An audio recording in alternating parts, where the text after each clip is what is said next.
This is Kingdom Warrior. I'm your host, Andrea Beam, and every episode we bring you powerful conversations with bold business owners, passionate young adults, and overcomers who have turned their toughest battles into breakthrough moments. We dive into practical business strategies, leadership insights, and the mindset that fuels resilience, so that you can overcome obstacles and scale your calling with confidence. If this speaks to you, hit subscribe now on your favorite platform so you never miss an episode, and share it with someone who needs a shot of bold faith and courage today. And we are live. Okay, well, not really live, but we're live recording. You guys, today my guest is Kevin Davis. Kevin Davis is in my real estate world, so I get to know him through business in real estate all the time, and he is a full-time realtor. You guys, he just hit 2 years clean. I saw the post on Facebook, which we're going to actually be talking about a little bit. You're a girl dad. Which is funny because I'm a boy mom. So two little girls, 4 and 9. And we're going to dig deep into Kevin's story today because it is a powerful one. And it's one I think that a lot of people need to hear. And it is, it's deep and it's inspiring. And I don't know where it's going to go, but we're going to share it. And that's it. Kevin, thanks for being on here. Yeah. Thanks for having me. Absolutely. So, you and I got to have coffee a few weeks ago. We got to have a great conversation, and I got to hear about your testimony. I'm going to start with you a little differently. A lot of times I have people start with their upbringing. What was their childhood like? That kind of thing. But with you, I'd really like to kind of start. I'm going to jump deep into the thick of it, because when you and I had coffee, like, my mind was just blown. And also when you shared your story, or I think it was your wife that shared your story on Facebook with your permission, there was a video that she shared that just absolutely grabbed my attention. It was what caused me to reach out to you instantaneously. I mean, I think I reached out to you within the same day that I saw the post. This video, you guys, just to describe it a little bit, was a video of Kevin, and he was heavily intoxicated. And it struck me because you could tell, like, he wasn't like physically able to even comprehend maybe things that were going on around him. Kevin, I'm going to just jump straight in. And I don't normally do this, but I think that we're going to start deep, and then we're going to unravel this a little bit. So let's start with the moment. You talked about a moment in which, I think it was the last time that you drank, in which you remember your then 2-year-old, like, tugging at your jeans and crying. Talk to me about, what do you remember of some of that, and how did that shift your mindset to make a change?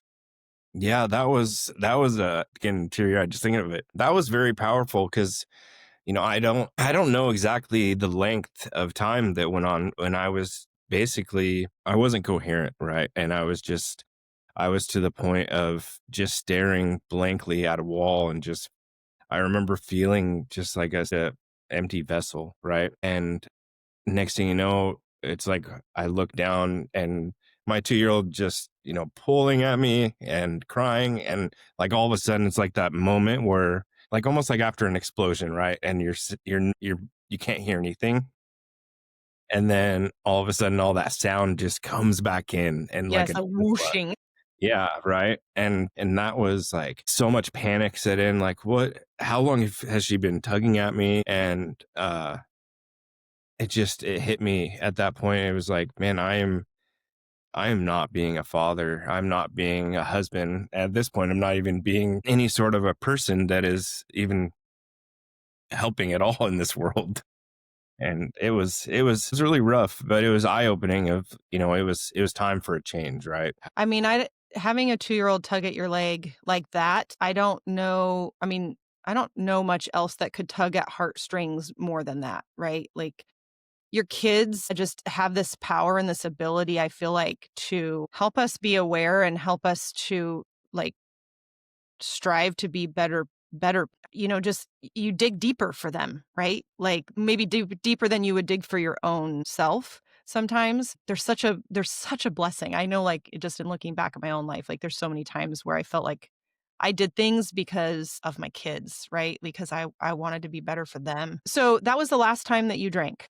Yeah, but it's crazy because if you think about it, previous to that moment, addiction's finicky, right? It doesn't matter how many times people ask you, beg you, plead you to stop. It doesn't matter if it's your child, your wife, your mother or father.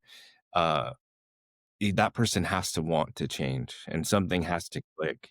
And I tried a bunch of times previous to quit, and I would go a day or two or a week or a month even and feel into that feeling good, and something was still continuing to pull me back deeper into those addictions. And I do truly believe that the only thing that I was missing on all of those failures was God. So how did that come about? Did you always have, like, okay, not to go into your upbringing, but did you always have a faith? Did you believe in God? Did you just not live that lifestyle? Like, kind of give me a little bit of background there about where your faith was prior. Yeah. So, growing up, I definitely believed and had faith in God. But the more that I grew and the older I got, I started to allow a separation and resentment towards myself for not, I guess, learning more and leaning into that more. Mhm. And when I was younger, I would feel into an excuse of blaming my parents for not teaching me more faith and that, and then I would continue to feel into that, and then it led into addictions, and then the addiction was the reason why I used the addictions as an excuse of why I continued to stay away from faith, and then age. And it's like the further that I went, it was all of these things that continued to make excuses of why I couldn't lean into faith. And it all stemmed because of being afraid of fear, right? Of the unknown. But when I got into recovery, it was like everything. It's crazy how much I intertwined my recovery with faith, because leaning into faith gave me the courage to get into recovery. Getting into recovery allowed me to grow stronger in my faith. And so it's really powerful, because all of these excuses that I used to stay away from my faith and from recovery, they weren't there anymore. And it, like, that power was taken away, and now it was fuel to want to learn more in faith and want to grow in my recovery. You used a word a minute ago that I want to sink into for a minute because you talked about resentment. You were resenting yourself. Talk about that a little bit more, because I know a lot of people that I talk to deal with, especially around sharing their story, they deal with, the shame of it. And not some people, it's interesting. I kind of see two types of people, either the people that are willing to share their story like you, right? Like, I think it's part of that recovery and part of wanting to just be a servant to help others come through what you have been through. But for somebody that's dealing with resentment, because resentment can be pretty poisonous, how did you overcome that feeling of resentment? Like, what was the thought process you had to go through to get to the other side of that? Well, there's a lot on that actually. Like, one thing that we talked about when we had coffee was, I think that where my background and my thought process is a lot different from them, a lot of other people, is that, when you talk to people that have veered away from faith for so long, it's usually because of blaming God, right? But Mhm. in my past, I was so focused on blaming myself and feeling my own internal resentments that there was no time or room for God or to blame him. And so when I finally relinquished that, then it was like opening up, like, man, look at all of these things that he has already provided me, but I wasn't willing to look towards that and just acknowledge that. Yeah. Yeah, that's interesting. I feel like I've used this term before. It's called we're masters of justification. Yeah. And, like, we can justify just about anything, and it doesn't matter if it's an addiction or if it's working out or not working out, or, how we show up in our businesses, whether we show up to do the work that we know we need to do or not. And we can justify everything because, like, when it's in our brain, like, I don't know, it sounds different. Like, our justification sounds different when we're saying it to ourselves, like, than when we talk it out loud. Like, the minute you try to say it out loud to somebody, you're like, "Oh, that doesn't sound as good." Yeah, that doesn't make sense at all. What was I going with that? Yeah, yeah, what was I thinking? So, Kevin, you've named off a lot. It wasn't just resentment, you named off several other things there that you have struggled with. What other lies or struggles have you encountered, just mentally speaking, that you feel like you've had to overcome in your process of getting better? Yeah, I mean, there are lots of fears, resentments. Ego is a big one. For the longest time when I was fueling my addictions, I, in my own perception of self, thought that no one else was aware of my struggles. And in reality, every single person around me knew how bad my struggles were. So basically, relinquishing a lot of that ego of better than or, that's pretending to be something that I wasn't. And I fueled into a lot of my addictions because of thinking that I had to have them to be a certain way. And it did the quite opposite the entire time. And so the further that I've gotten into recovery and into my faith, it's showing me that that person that I have always craved and wanted to be has always been there the whole time, but it wasn't able to show itself because of those things that I was adding into it to try to mask it. It had the Yeah. opposite effect. If you think back, whether this was, childhood, high school, adult, whatever time frame this was, at what point do you think that you kind of started slipping into this as a way to cope, as a way to manage, as a way to show up in a way that you were trying to show up as? At what point did that snowball start happening? I think honestly, I think in high school, I've struggled with weight my whole life and struggling with just my own internal thoughts of not being enough or good enough. And then when started hanging out with certain crowds that were drinking or doing other things, that seemed to fill, or so I thought, fill that void that I was so yearning to have of just being a part of something. Mhm. And it snowballed 20 years, and so it's thinking back now, it's like, I spent over 20 years in active addictions and didn't allow me to do so many things. That's a long time. I mean, 20 years. I've heard the phrase that, things happen gradually and then suddenly. Hmm. Debt happens gradually and then suddenly you wake up and you're like, "Oh my gosh, I'm in so much debt." Or like in your case, whether the drinking or just these minute decisions that happen, but they're decisions that happen over a period of time. And so it feels like you wake up and all of the sudden you're in a position, right? You're in a certain circumstance when in reality it was gradual. It was all these steps, decisions, consequences, day after day after day, month after month, year after year. Do you feel like you've come to a place now where you maybe see where the enemy is trying to derail you? Like, do you feel like you've become more aware of things like that? Yeah, absolutely. I think the huge difference between now and like in my addictions is that any little thing, whether it be good, bad, or indifferent, it was fuel to continue my addictions versus now, because of tools that I've learned along the way and praying and leaning into God and getting outside of myself and being able to ask for help, right? I can start to see, I thankfully can see those things as they start to arise. I don't catch them all the time when I should, but I definitely have seen so much growth to where I can catch these things and I can work on these things, and it's not a complete failure to where I revert back to what could potentially kill me. Mhm. And that's where I continue to allow myself to go every single time any opportunity that would arise, versus now something doesn't go the right way or get in an argument or the kids aren't listening. And it's not total chaos. It's there's things that need to be worked through and can be worked through today. Yeah. Yeah, it's because it's treated all it's like a, we're using it as a like a Band-Aid or a self-medication, right? To something that we are feeling like like isn't able to be handled or is this big mountain or struggle or whatever.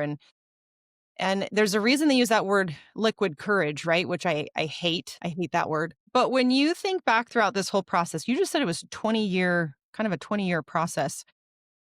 In hindsight, because hindsight's always 2020, do you feel like there were people along the way that are a huge part of where you're at now? Like, were there people that you feel like in hindsight you can look back and go, "Man, like they were like reaching in, grabbing me by the shoulder, like working so hard to help drag me out of that."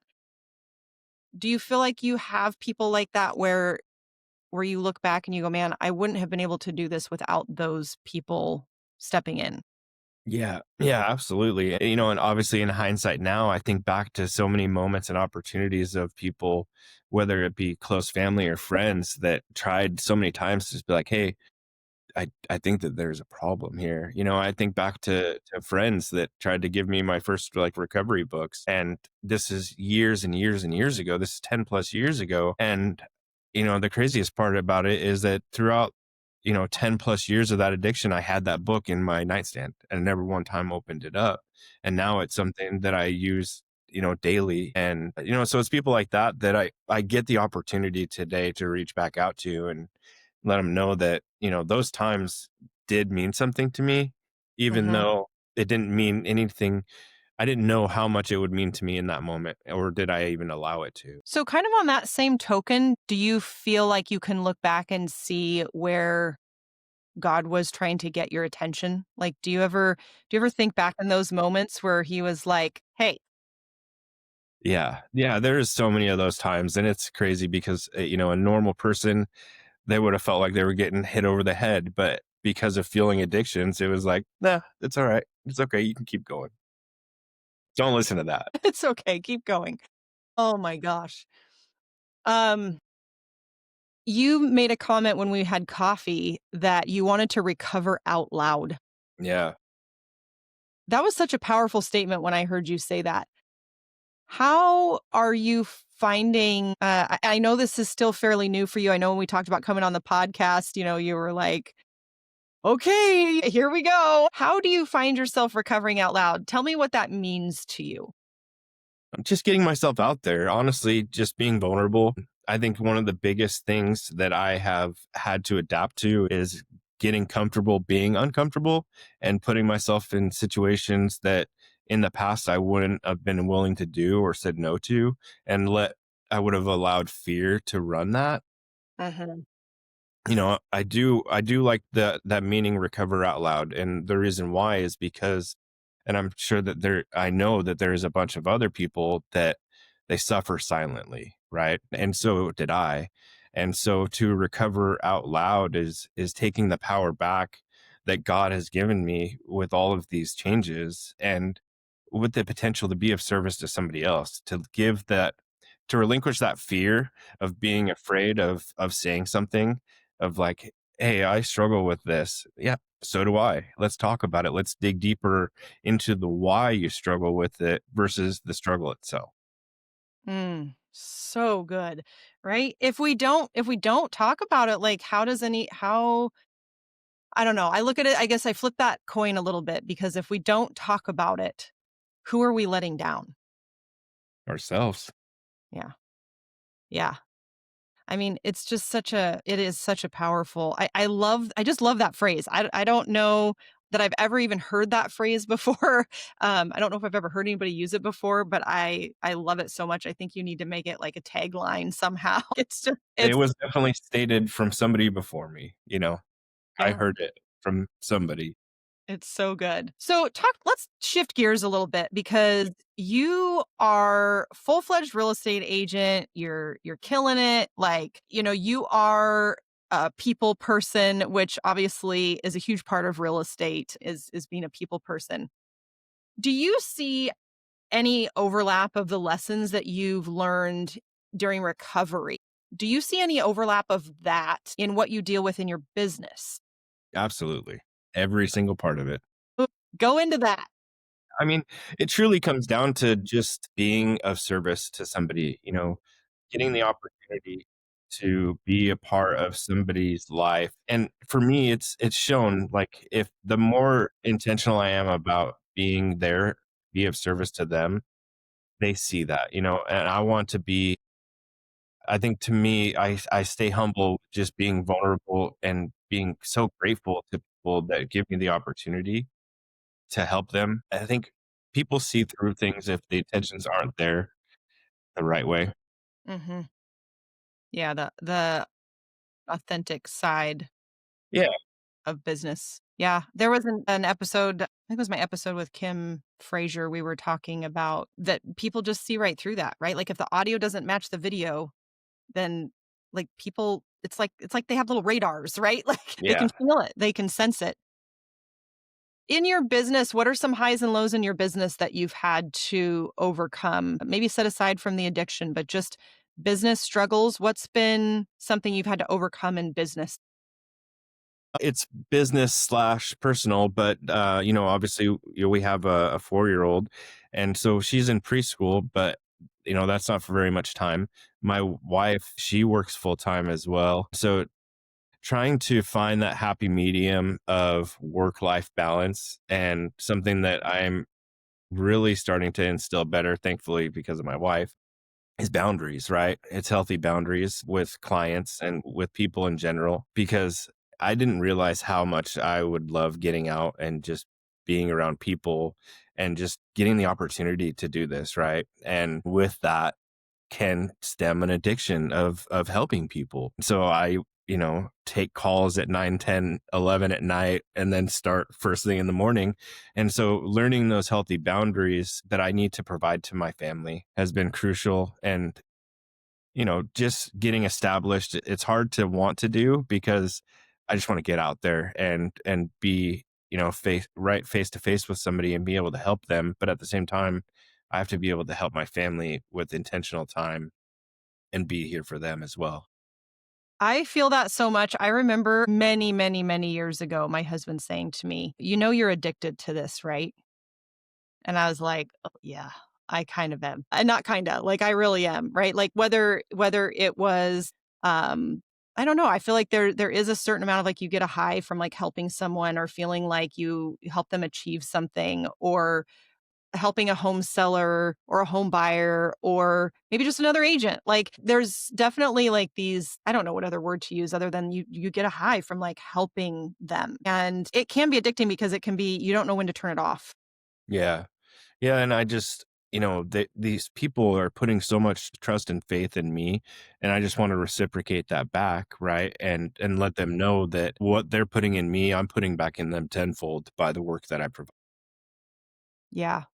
What do you see as being, like, the top characteristics in business? You've been doing this for a handful of years now, right? Like, 2 2 years? Year and a Yeah. half?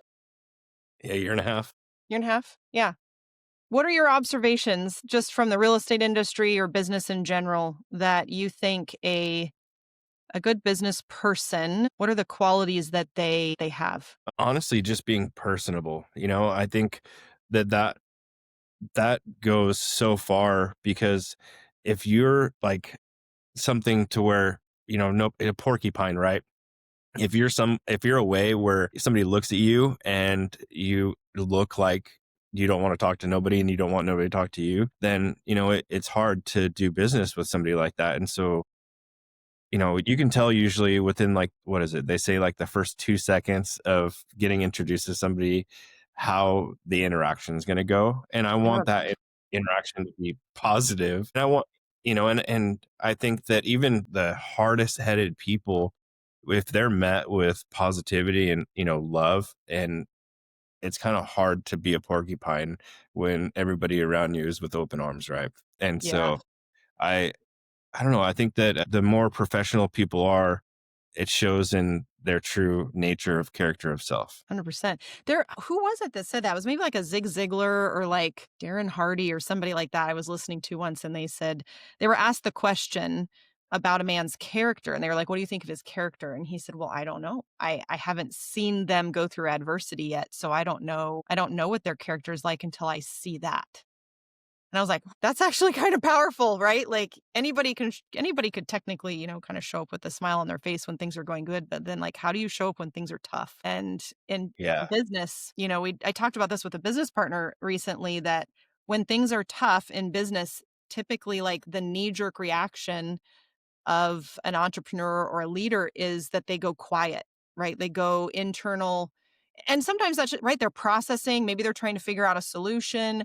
Maybe they're scared, right? Like it could be a lot of different reasons, but we go quiet. And then but that's the time period where our clients, our teammates, our employees, like whatever business or situation that you're in, like that's when you need to be the most vocal. Think back in the last year and a half. This I feel like this could be interesting. Think back in the last year and a half. What's a mistake that you've made in your business that you had to like work through or you look back on now what was the lesson that you learned from that mistake? Because we all Man. make mistakes in business. Yes. So this one I've carried with me. It was my first transaction and I was dealing with a buyer's agent and she was a little bit of a porcupine and I kind of fueled into it. And it was before understanding basically what's the easiest way to basically to raise the loan value to incorporate the concessions, right? Yeah. And Yeah. she sent me the addendum and it didn't make sense to me mentally yet because it was the first time doing something like that. Yeah. And so I kind of went off on her and and No. and then I talked to my reporting broker about it and he's like, "No, this is the exact same deal. All they did was bump the numbers and it's eye for eye. It's exact same." And so he ended up calling her, apologizing. I ended up calling and apologizing. I mean, it was a smooth transaction after that, but it's something that I've been looking forward to meeting up face to face because I haven't seen this agent since. And just to apologize and be like, this is what learning is, and it was Mhm. definitely a growing pain, and you were unfortunately a part of it. I have apologized when we were doing the transaction, but I still feel the need and the importancy to let her know that has stuck with me, and that she deserves an apology face to face, right? Isn't that crazy how I feel like I have similar story, but when I very first started in real estate, like I made a mistake on a contract and I ended up having to buy somebody a refrigerator. Yeah, I've heard about that a lot. Yeah, and it's just we all make mistakes and we all work through them, especially in real estate. There are so many moving parts and pieces in our industry, and when you're new, like there's just a lot to wrap your head around. But what's crazy to me though is that when you make mistakes like that, like they stick with you so much more than some of the other moments in business and in real estate, like, and you learn faster. Like when Yeah. you make the mistake, like you're never going to make that mistake again, probably, right? Like Yeah. I mean, I have definitely made enough mistakes that I can help somebody else out. I've got enough to just pass out, right? But a lot of those mistakes that were made purposely because of the life I was living, right? But now as those mistakes arise, I can take more accountability for them and change. yeah. Oh, 100%. So, what advice, Kevin, would you have for somebody that's maybe in a similar boat, maybe somebody that has struggled with an addiction. They don't know where to start, right? Like they don't know where to begin. They don't know how to get out of it. What advice would you speak into them and into their life right now? Just to relinquish that fear of asking for help. That initial ask for help is honestly a game changer. I don't know how much we went into it when we met up, but I didn't have enough courage to ask for help. I was continuing to fuel into my addictions and it was tearing apart every single portion of my life, right? And my boss at the time, I called in sick. He knew something was up. He drove all the way down from Salem to meet me and he took me on a car ride and he's like, "You're at a crossroads. Do you need help?" And I broke down in tears and I was like, "Yeah." And he's like, will you let me help you? Are you willing to do what is needed to receive the help? And I said yes. And, because of that boss, that owner of that company, he wasn't gaining anything from me because I was being a horrible employee. I was calling in sick all the time. I was showing up hungover, but he saw the person that I was at heart, and he gave the opportunity, and he paid for me to go to treatment. He tracked down a treatment facility for me. He joked about it when he was getting me involved with them. He's like, I found a place in Montana, but I figured, he's like, the only thing that is keeping you at a treatment facility in Oregon is because of your daughters, and I want them to be able to see you. He's like, if not, I would have shipped your butt out. And, it's because of being willing to accept help that was possible. So, what would you say to someone that maybe isn't in that space of being able to do that right now?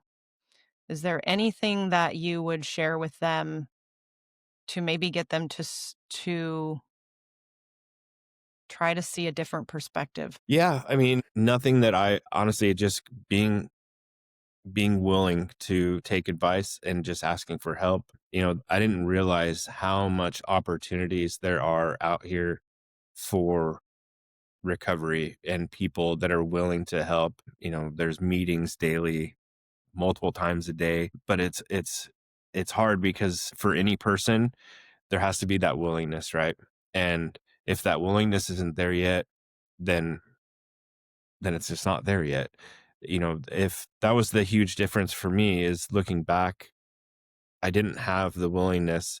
I didn't hit my rock bottom yet. And that is the scary truth that a lot of people have to go through, is willing to accept, have I hit my rock bottom yet? And am I willing to give up everything that I thought that I needed to do, and listen to somebody else's guidance, which is a scary thing to do, right? Like, I worked full time and I was the provider for my family, but I had to relinquish that to go and get help.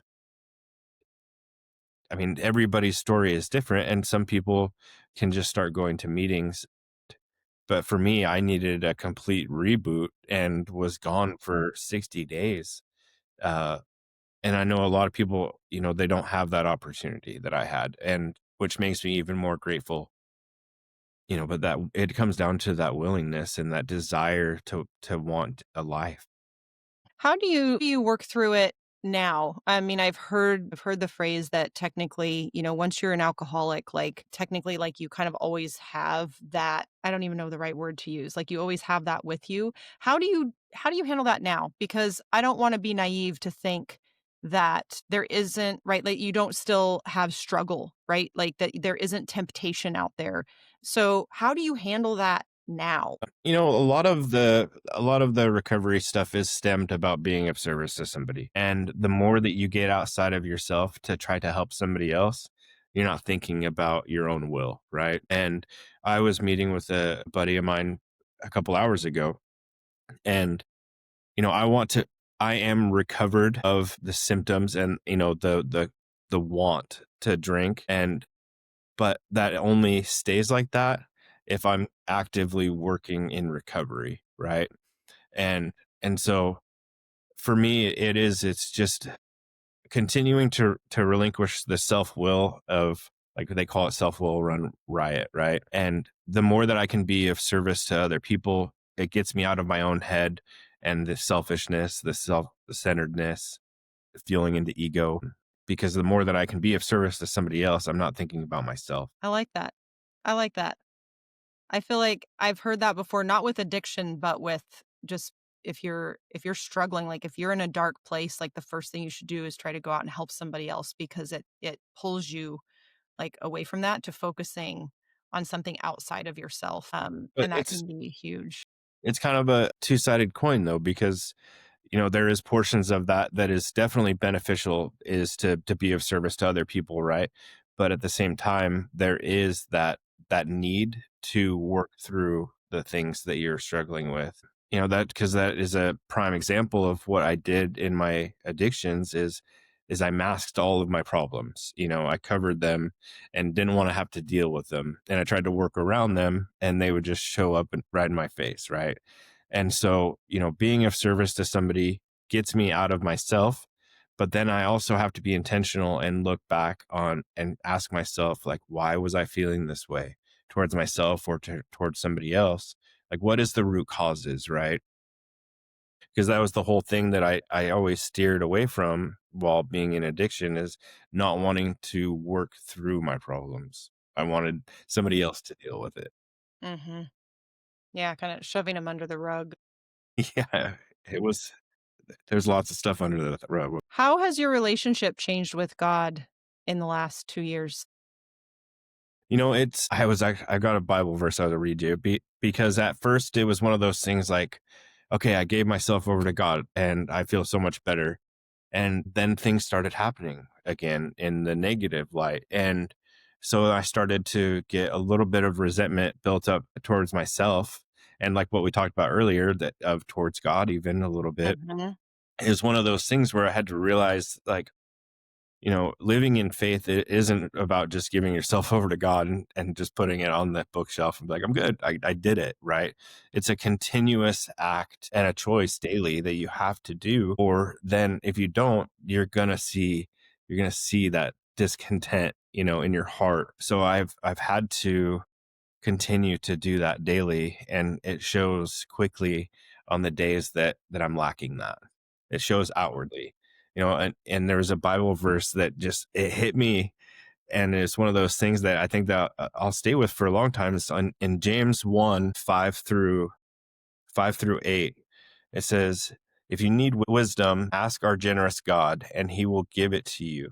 He will not rebuke you for asking, but when you ask him, be sure that your faith is in God alone. Do not waver, for a person with divided loyalty is as unsettled as a wave in the sea that is blown and tossed by the wind. Such people should not expect to receive anything from the Lord. Their loyalty is divided between God and the world, and they are unstable in everything they do. And that hits so close to home because the times that I'm wavering from my relationship with God is the most that when I feel the most unstable, right? Mhm. That's like And that's the way that I was working, living for the better portion of, the first year or two, almost year and a half is that unstableness, right? it's all that I love that. I absolutely love that verse. It makes me think of, like, one toe in, one toe out, right? Yeah. Like, you're trying to just live on, like, both sides of like, flirt with both sides of the fence, so to speak.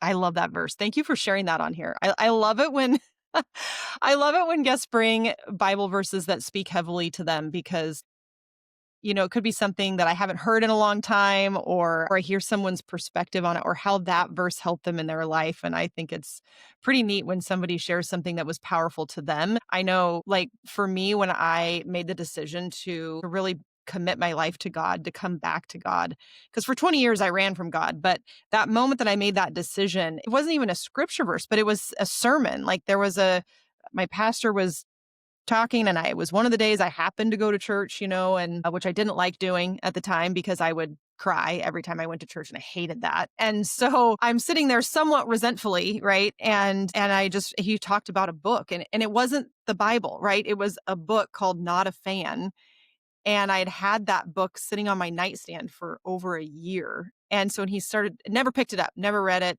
And so we started talking about it. I was like, oh my gosh, I have to go read that book. And I think I read the book in like 24 hours. It's not even a very big book. It's pretty small. Read the book in 24 hours. And I think I called him the next day and I was like, I want to get baptized. Like, I'm ready. Let's do this. Like, this is no more like lukewarm, no more like dipping the toe in here and dipping the toe in there, and no Yeah. more believe, but I'm not going to live that way, like, no more.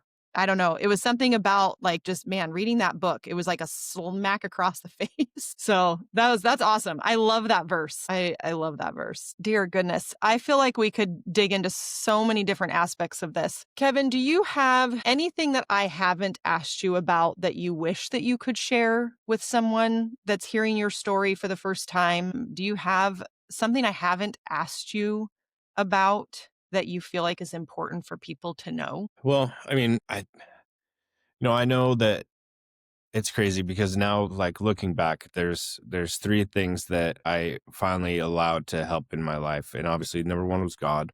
Number two, which we talked about at coffee, but a big portion of my thankful and gratefulness is because of my wife. I mean, she was with me from my deepest, darkest points. I mean, that video alone, I mean, that is what she had to deal with at times on a daily, and she never gave up on me, and now this whole new life, it gives us an opportunity for her to be able to feel safe, right? And to be comforted by her husband and not, this empty vessel. I know I've said that a couple times, but that is how I felt for so long. And to be a husband and a provider and, a father, just to be actually a person in general to the community that I either didn't give a part of or took from for so long. I yeah, just there's lots of gratefulness that I have because I wouldn't have been able to have any of those things or appreciate them if I wouldn't have made this choice. And it all stems from just a simple choice, right? It's just amazing. It makes me think of I was on a podcast here not that long ago, and the name of the podcast actually is called The Choice. Yeah. The premise behind it obviously being that there's usually somewhere in our lives a choice that kind of altered the trajectory of our life at some point, right? We make lots of choices, but I mean that's essentially what what you just shared is, and I think that's powerful. Sometimes it's just that unfaltering decision that changes everything. Yeah, the ripple effect, right? Yeah, the ripple effect.